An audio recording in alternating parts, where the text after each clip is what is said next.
ஓம் சாந்தி. ஜனவரி 24, 2026. காலை முரளி பாப்தாதா மதுபன். சாராம்சம். இனிய குழந்தைகளே, தந்தை உங்களுக்கு கற்பிக்கின்ற கல்வியை உங்கள் புத்தியில் வைத்திருந்து அதனை அனைவருக்கும் கற்பியுங்கள். தந்தையினதும் உலக சக்கரத்தினதும் அறிமுகத்தை அனைவருக்கும் கொடுங்கள். கேள்வி: ஆத்மாக்கள் தங்களது பாகத்தை சத்திய யுகத்திலும் நடித்து கலியுகத்திலும் நடிக்கின்றார்கள். ஆனால் வித்தியாசம் என்ன? பதில்: ஆத்மாக்கள் சத்திய யுகத்தில் தங்களது பாகத்தை நடிக்கும் பொழுது பாவச் செயல்கள் எதையும் செய்வதில்லை. அங்கே செயல்கள் அனைத்தும் நடுநிலையானவை. ஏனெனில் ராவணன் அங்கே இருப்பதில்லை. பின்னர் ஆத்மாக்கள் கலியுகத்தில் தங்களது பாகங்களை நடிக்கும் போது ஒவ்வொரு செயலும் பாவமாகின்றது. ஏனெனில் இங்கே விக்காரங்கள் உள்ளன. நீங்கள் இப்பொழுது சங்கம யுகத்தில் இருக்கின்றீர்கள். உங்களிடம் இந்த ஞானம் அனைத்தும் உள்ளது. ஓம் சாந்தி. நீங்கள் பாபாவின் முன்னால் அமர்ந்திருக்கின்றீர்கள் என்பதை குழந்தைகளாகிய நீங்கள் அறிவீர்கள். குழந்தைகளாகிய நீங்கள் அவரின் முன்னால் அமர்ந்திருக்கின்றீர்கள் என்பதை பாபாவும் அறிவார். தந்தை உங்களுக்கு கற்பித்தல்களை கொடுக்கின்றார். பின்னர் அதனை நீங்கள் மற்றவர்களுக்கு கொடுக்க வேண்டும் என்பதையும் நீங்கள் அறிவீர்கள். முதலில் தந்தையின் அறிமுகத்தை கொடுங்கள். ஏனெனில் அனைவரும் தந்தையையும் அவரது கற்பித்தல்களையும் மறந்துவிட்டார்கள். தந்தை இப்பொழுது உங்களுக்கு கொடுக்கின்ற கற்பித்தல்கள் 5000 வருடங்களுக்கு பின்னரும் கொடுக்கப்படும். வேறு எவரிடமும் இந்த ஞானம் இல்லை. தந்தையின் அறிமுகமே பிரதான விஷயமாகும். பின்னர் நாங்கள் அனைவரும் சகோதரர்கள் என்பதை நீங்கள் விளங்கப்படுத்த வேண்டும். முழு உலகிலுள்ள ஆத்மாக்கள் அனைவரும் சகோதரர்களே. ஒவ்வொருவரும் அவர் பெற்ற பாகத்தை அவரது சரீரத்தின் மூலம் நடிக்கின்றனர். தந்தை இப்பொழுது உங்களை ஸ்வர்க்கம் என்று அழைக்கின்ற புதிய உலகிற்கு அழைத்து செல்ல வந்துள்ளார். எவ்வாறாயினும் சகோதரர்களாகிய நாங்கள் அனைவரும் தூய்மையற்றவர்களே. எவருமே தூய்மையானவர் இல்லை. ஒரு தந்தை மாத்திரமே தூய்மையற்ற அனைவரையும் தூய்மையாக்குபவர் ஆவார். இது தூய்மையற்ற விக்காரமான பண்பற்ற ராவணனின் உலகமாகும். ராவணனின் 5 விக்காரங்களும் ஆண்களின் 5 விக்காரங்களும் ஆகும். பாபா மிக இலகுவான முறையில் விளங்கப்படுத்துகின்றார். நீங்களும் அதே போன்று விளங்கப்படுத்தலாம். எனவே முதலில் அவர் ஆத்மாக்களாகிய எங்களின் தந்தை என்பதை விளங்கப்படுத்துங்கள். நாங்கள் அனைவரும் சகோதரர்கள். இது சரியா என அவர்களிடம் வினவுங்கள். நாங்கள் அனைவரும் சகோதரர்கள். எங்களது தந்தை ஒருவர் என எழுதுமாறு அவர்களிடம் கூறுங்கள். அவர் ஆத்மாக்களாகிய எங்களின் தந்தை பரமாத்மா ஆவார். அவர் தந்தை என அழைக்கப்படுகின்றார். இதை அவர்களது புத்தியில் உறுதியாக பதிய வைக்கும் போது தற்பொழுது அவர்களிடம் உள்ள சர்வ வியாபி என்ற கருத்து அகற்றப்படும். முதலில் அவர்களுக்கு ஆல்பா பற்றி கற்பியுங்கள். முன்னர் நான் அவர் சர்வ வியாபி என கூறி வந்தேன். ஆனால் இப்பொழுது அவர் சர்வ வியாபி அல்ல என்றும் நாங்கள் அனைவரும் சகோதரர்கள் என்றும் தெளிவாக இதனை எழுதுமாறு அவர்களிடம் கூறுங்கள். ஆத்மாக்கள் அனைவரும் பரமாத்மாவும் தந்தையுமான கடவுளையிட்டே பேசுகிறார்கள். முதலில் அவர்கள் அனைவரும் ஆத்மாக்கள் என்றும் பரமாத்மா அல்ல என்றும் கடவுள் எங்களினுள் இருப்பதில்லை என்ற நம்பிக்கையை உறுதியாக்குங்கள். ஒவ்வொரு சரீரத்திலும் ஓர் ஆத்மா இருக்கின்றார். ஆத்மாக்கள் அவர்களுடைய சரீரங்களின் ஆதாரத்துடனே தங்களுடைய பாகத்தை நடிக்கின்றார்கள். இதை மிகவும் உறுதியாக்குங்கள். அச்சா, தந்தை பின்னர் உலகின் ஆரம்பம், மத்தி, இறுதியின் ஞானத்தை எங்களுக்கு கொடுக்கின்றார். இந்த உலக சக்கரத்தின் ஆயுள் என்ன என்பது பற்றி வேறு எவருமே அறிய மாட்டார்கள்.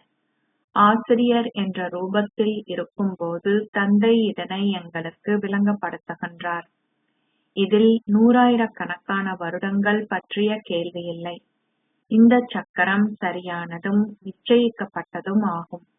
நீங்கள் இதை புரிந்து கொள்ள வேண்டும். சத்திய திரேதா யுகங்கள் இப்பொழுது கடந்த காலமாகிவிட்டது என குறிப்பிடுங்கள். தேவர்களின் ராஜ்யம் இருந்தபோது அவை ஸ்வர்க்கம் எனவும் அரை ஸ்வர்க்கம் எனவும் அழைக்கப்பட்டன. ஒன்று 16 ஸ்வர்க்க கலைகள் நிறைந்ததாகவும் மற்றையது 14 கலைகள் நிறைந்ததாகவும் ஆகின்றது.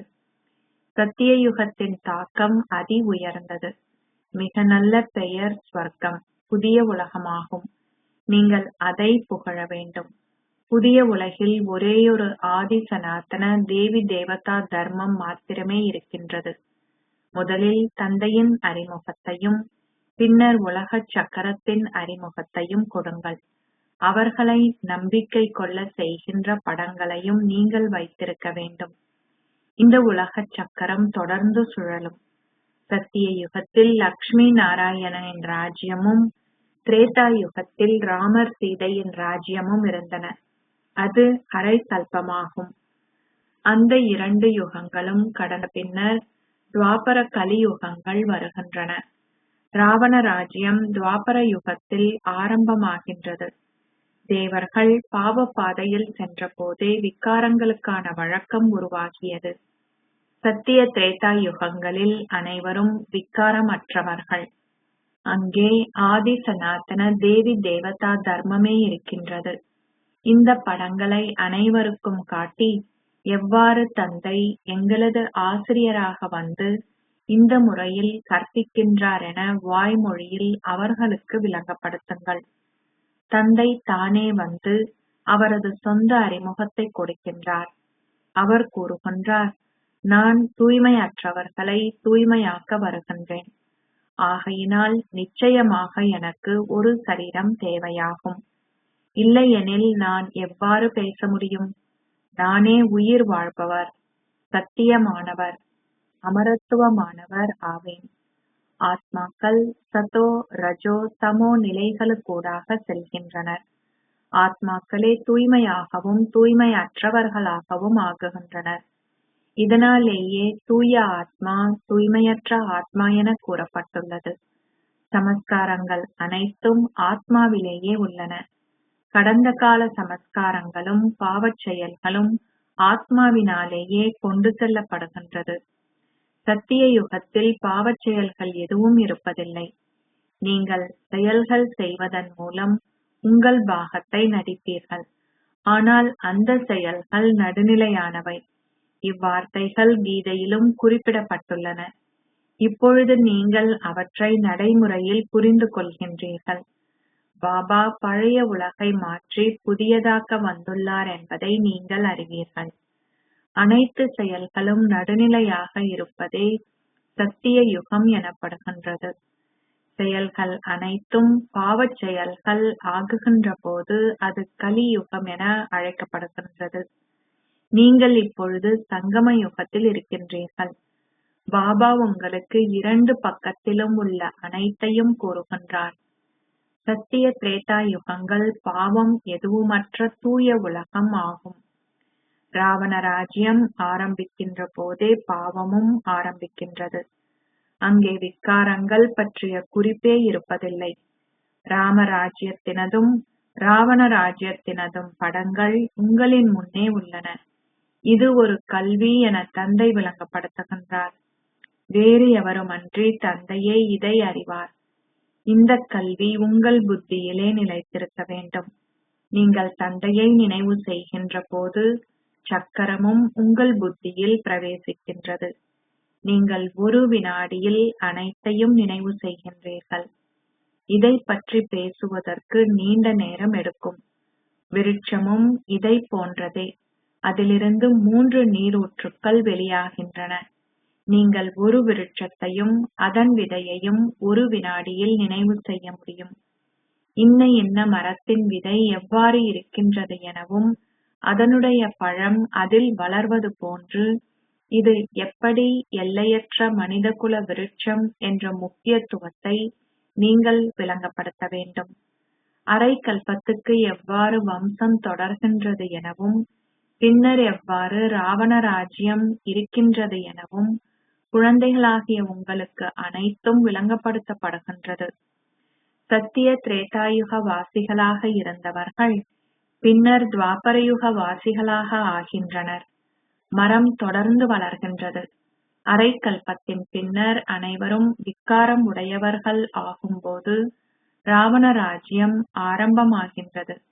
தந்தையிடமிருந்து நீங்கள் பெறுகின்ற ஆஸ்தி அரை கல்பத்துக்கு நீடிக்கின்றது. அவர் உங்களுக்கு இந்த ஞானத்தை கொடுத்து பின்னர் உங்களது ஆஸ்தியையும் கொடுத்தார். அதாவது நீங்கள் உங்கள் வெகுமதியை அனுபவம் செய்தீர்கள். நீங்கள் சத்திய திரேதா யுகங்களில் சந்தோஷத்தை அனுபவம் செய்கின்றீர்கள். அதுவே சந்தோஷமான சத்திய யுகம் என்று அழைக்கப்படுகின்றது. அங்கே துன்பம் எதுவுமே இல்லை. உங்களுக்கு இலகுவான முறையில் அனைத்தும் விளங்கப்படுத்தப்பட்டுள்ளது. நீங்கள் ஒருவருக்கோ அல்லது பலருக்கோ விளங்கப்படுத்தினாலும் நீங்களும் கவனம் செலுத்த வேண்டும். நீங்கள் விளங்கப்படுத்தும் போது அவர்கள் ஏற்றுக்கொள்வதாக தலையசைத்தாலும் அவர்களை குறிப்பெடுத்துக் கொள்ளுமாறு கூற வேண்டும். அதில் ஏதாவது சந்தேகம் இருந்தால் அவர்கள் அது பற்றி கேட்கலாம். வேறு எவரும் அறியாத விஷயங்களையே நாங்கள் உங்களுக்கு விளங்கப்படுத்துகின்றோம். அவர்கள் எதையும் அறிய மாட்டார்கள். எனவே என்னதான் கேட்பார்கள்? பாபா எல்லையற்ற விருட்சத்தின் முக்கியத்துவத்தை உங்களுக்கு கூறியுள்ளார். நீங்கள் இந்த நேரத்தில் இந்த ஞானத்தை புரிந்து கொண்டுள்ளீர்கள். நீங்கள் எவ்வாறு 84 பிறவிகளின் சக்கரத்தில் சுற்றி வந்துள்ளீர்கள் என தந்தை உங்களுக்கு கூறியுள்ளார். இதை மிக கவனமாக குறித்து வைத்து பின்னர் அதை பற்றி சிந்தியுங்கள். ஓர் ஆசிரியர் ஒரு கட்டுரையை வீட்டில் மீண்டும் பார்க்குமாறு கொடுப்பது போன்று இந்த ஞானத்தை மற்றவர்களுக்கும் கொடுங்கள். பின்னர் என்ன நடக்கின்றது என பாருங்கள். தொடர்ந்தும் அவர்களிடம் கேள்விகளை கேளுங்கள். அவர்களுக்கு ஒவ்வொரு விஷயங்களையும் மிக தெளிவாக விளங்கப்படுத்துங்கள். தந்தையினதும் ஆசிரியரினதும் பின்னர் குருமாரினதும் கடமைகளை விளங்கப்படுத்துங்கள். வந்து தூய்மையற்ற எங்களை தூய்மையாக்குமாறு அவரை நீங்கள் அழைத்தீர்கள். ஆத்மாக்கள் தூய்மையாகும் போது அவர்கள் தூய சரீரங்களையே பெறுகின்றார்கள். தங்கம் எவ்வாறோ அவ்வாறே அதில் செய்த ஆபரணங்களும் இருக்கும். நீங்கள் 24 கேரட் தங்கத்தை எடுத்து அதில் கலப்படம் கலக்காது விட்டால் அதில் செய்த ஆபரணங்களும் சதோபிரதானாகவே இருக்கும். உங்களில் கலப்படம் கலந்ததனாலேயே நீங்கள் தமோபிரதான் ஆகியுள்ளீர்கள். ஆரம்பத்தில் பாரதம் 24 கேரட் தங்கச் சிட்டுக்குருவியாக இருந்தது. அதாவது அது சதோபிரதான் புதிய உலகமாக இருந்தது. பின்னர் அது தமோபிரதான் ஆகியது. தந்தையே இதனை விளங்கப்படுத்துகின்றார். எந்த ஒரு மனிதரோ அல்லது குருவோ இதை அறிய மாட்டார்கள். வந்து எங்களை தூய்மையாக்குங்கள் என அவரை நீங்கள் அழைத்தீர்கள். எவ்வாறாயினும் அது ஒரு குருவினுடைய பணியாகும். மக்கள் தங்களது ஓய்வு ஸ்திதியை அடைகின்ற போது அவர்கள் குருமாரை ஏற்றுக்கொள்வார்கள். சத்தத்துக்கு அப்பால் உள்ள இடம் ஆத்மாக்கள் வசிக்கும் அஷரீரி உலகமாகும். இது சரீர உலகம். இது இரண்டும் சந்திக்கும் இடமாகும். அங்கே ஷரீரம் எதுவும் இல்லை. அங்கே செயல்கள் எதுவும் செய்யப்படுவதில்லை. தந்தையிடம் அனைத்து ஞானமும் உள்ளது. நாடக திட்டத்துக்கு ஏற்ப அவர் ஞானம் நிறைந்தவர் என்று அழைக்கப்படுகின்றார். ஏனெனில் அவரே உயிர் வாழ்பவர், சத்தியம், பேரானந்தமானவர். அத்துடன் அவர் ஞானம் நிறைந்தவர் எனவும் அழைக்கப்படுகின்றார். நீங்கள் அவரை தூய்மையாக்குபவர் எனவும் ஞானம் நிறைந்த சிவ பாபா எனவும் அழைக்கின்றீர்கள். அவருடைய பெயர் எப்போதும் சிவன் என்பதே ஆகும். அனைத்து ஆத்மாக்களும் கீழே வந்து தங்களது பாகங்களை நடிப்பதற்காக வெவ்வேறு பெயர்களை கொண்டிருக்கின்றார்கள். அவர்கள் தந்தையை அழைக்கின்றார்கள். ஆனால் அவர்கள் எதையுமே புரிந்து கொள்வதில்லை. தந்தை வந்து உங்களை தூய உலகிற்கு அழைத்து செல்வதற்கு நிச்சயமாக ஒரு பாக்யரதம் இருக்க வேண்டும். எனவே தந்தை விளங்கப்படுத்துகின்றார், இனிமையான குழந்தைகளே, இப்பொழுது அவரது பல பிறவிகளின் கடைசி பிறவியிலுள்ள சரீரத்திலேயே நான் வருகின்றேன். அவர் 84 பிறவிகள் முழுமையாக எடுத்தவர் ஆவார். நான் இந்த பாக்யரதத்தில் வரவேண்டியுள்ளது. ஸ்ரீ கிருஷ்ணரே முதல் இலக்கத்துக்கு உரியவர். அவரே புதிய உலகின் அதிபதி ஆவார். அவர் பின்னர் கீழே வருகின்றார். சத்திய யுகத்தின் பின்னர் அவர் திரேதா, துவாபர, கலி யுகங்களினூடாக செல்கின்றார். நீங்கள் இப்பொழுது இரும்பிலிருந்து தங்கமாகின்றீர்கள்.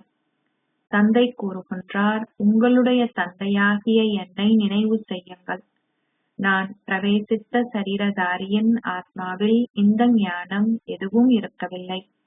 நான் அவரினுள் பிரவேசித்ததால் அவர் பாக்யரதம் என்று அழைக்கப்படுகின்றார். இல்லையெனில் லக்ஷ்மி நாராயணனே அனைவரிலும் அதிமேன்மையானவர்கள் ஆவர். ஆகையினால் நான் அவர்களில் ஒருவரிலேயே பிரவேசிக்க வேண்டும். எவ்வாறாயினும் கடவுள் அவர்களினுள் பிரவேசிப்பதில்லை. இதனாலேயே அவர்களில் ஒருவரேனும் பாக்யரதம் என்று அழைக்கப்படுவதில்லை. அவர் இந்த ரதத்தில் பிரவேசிப்பதன் மூலம் தூய்மையற்றவர்களை தூய்மையாக்க வேண்டும். ஆகையினால் இவர் நிச்சயமாக கலியுகத்தில் தமோ பிரதானாக இருக்க வேண்டும். அவர் கூறுகின்றார், நான் இவரது பல பிறவிகளின் கடைசி பிறவியில் வருகின்றேன். இந்த வார்த்தைகள் கீதையிலே சரியாக குறிப்பிடப்பட்டுள்ளது. கீதையே அனைத்து சமய நூல்களினதும் மேன்மையான ரத்தினம் என அழைக்கப்படுகின்றது. தந்தை இந்த சங்கம யுகத்திலேயே வந்து பிராமண தேவ குலங்களை ஸ்தாபிக்கின்றார். தந்தை பல பிறவிகளின் கடைசி பிறவியில், அதாவது சங்கம யுகத்தில் வருகின்றார்.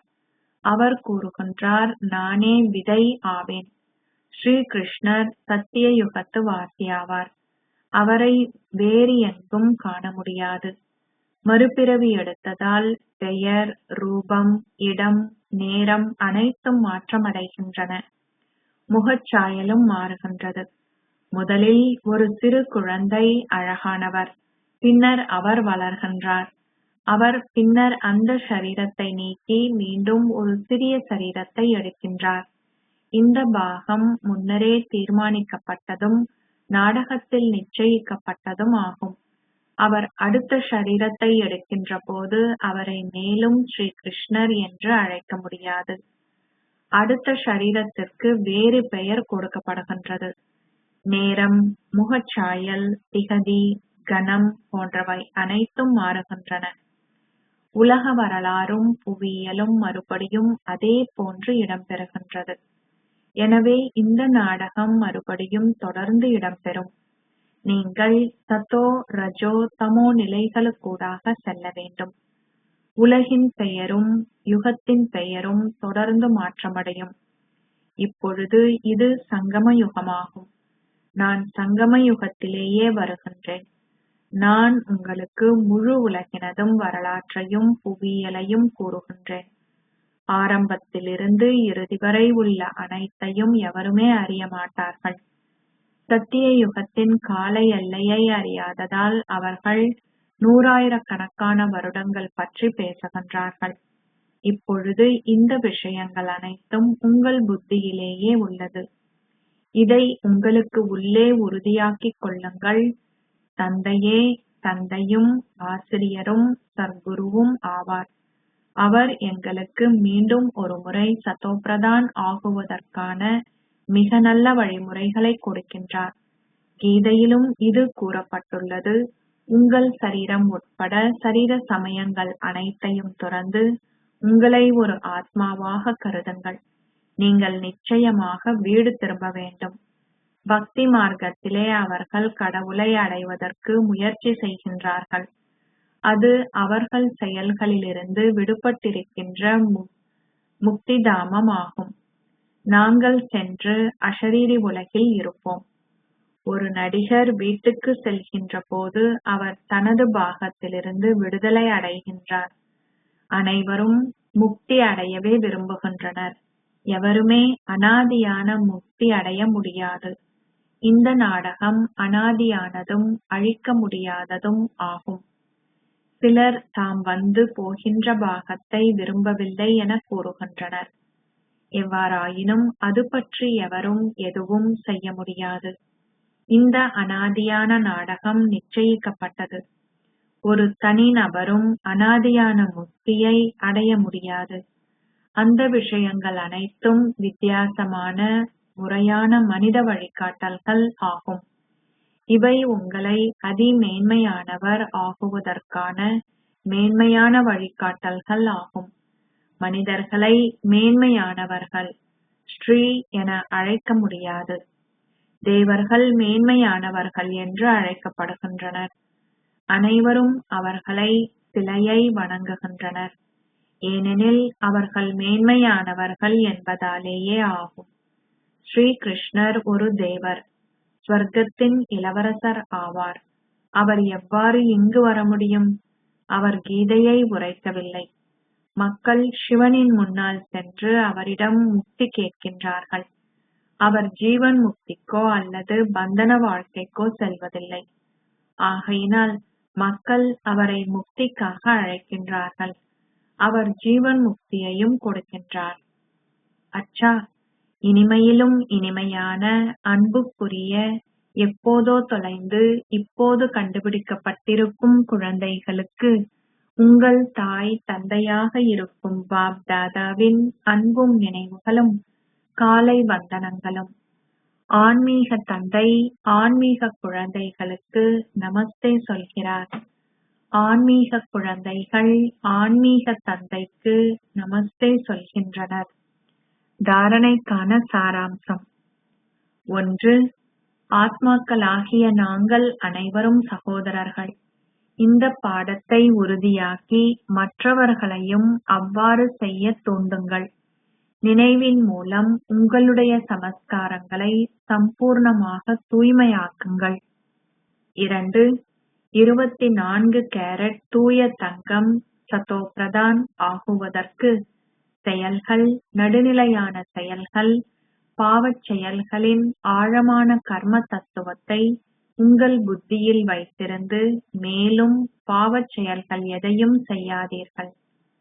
ஆசீர்வாதம். மாஸ்டர் ஞானம் நிறைந்தவர் ஆகி பயத்துடன் நடனம் ஆடுவதற்கு பதிலாக சதா சந்தோஷ நடனம் ஆடுவீர்களாக.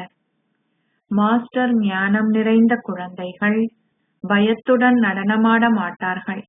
இப்பொழுது அந்த ஏணியில் ஒரு கணம் ஏறுவதும் மறுகணம் இறங்குகின்ற சமஸ்காரத்தை மாற்றுங்கள். அப்போது நீங்கள் மிக விரைவாக செல்வீர்கள். உங்கள் அதிகாரத்தையும் ஞானத்தையும் குடும்பத்தின் ஒத்துழைப்பையும் பயன்படுத்தி தொடர்ந்தும் உங்கள் கரத்தை தந்தையின் கரத்துடன் வைத்திருங்கள்.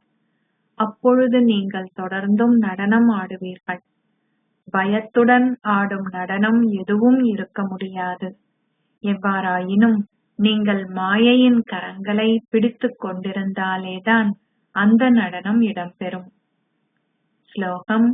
மகத்துவமான எண்ணங்களையும் செயல்களையும் கொண்டிருப்பவர்களே மாஸ்டர் சர்வ சக்திவான்கள் ஆவார்கள். அவ்யக்த சமிக்கை. இந்த அவ்யக்த மாதத்தில் பந்தனத்திலிருந்து விடுபட்டிருந்து ஜீவன் முக்தி ஸ்திதியை அனுபவம் செய்யுங்கள். ஒரு மாஸ்டர் திரிகாலதரிசியாக இருந்து ஒவ்வொரு செயலையும் செய்யுங்கள். ஒவ்வொரு எண்ணத்தையும் உருவாக்குங்கள். ஒவ்வொரு வார்த்தையையும் பேசுங்கள். அப்பொழுது எந்த ஒரு செயலும் வீணானதாகவோ அல்லது அர்த்தமற்றதாகவோ ஆக மாட்டாது. திரிகாலதரிசியாக இருப்பது என்றால் உங்கள் பௌதீக புலன்களால் வேலை செய்கின்ற போது ஒரு பற்றற்ற பார்வையாளர் ஸ்திதியில் ஸ்திரமாக இருப்பதாகும். அப்பொழுது நீங்கள் அந்த செயல்களின் ஆதிக்கத்திற்கு உட்பட மாட்டீர்கள். சதா உங்கள் வேலையில் பற்றற்று இருங்கள். அத்துடன் உங்கள் செயல்களின் பந்தனத்தை கொண்டிருக்காதீர்கள். அப்பொழுது உங்களின் அதி உயர்ந்த ஸ்திதியை நீங்கள் அடைவீர்கள். ஓம் சாந்தி.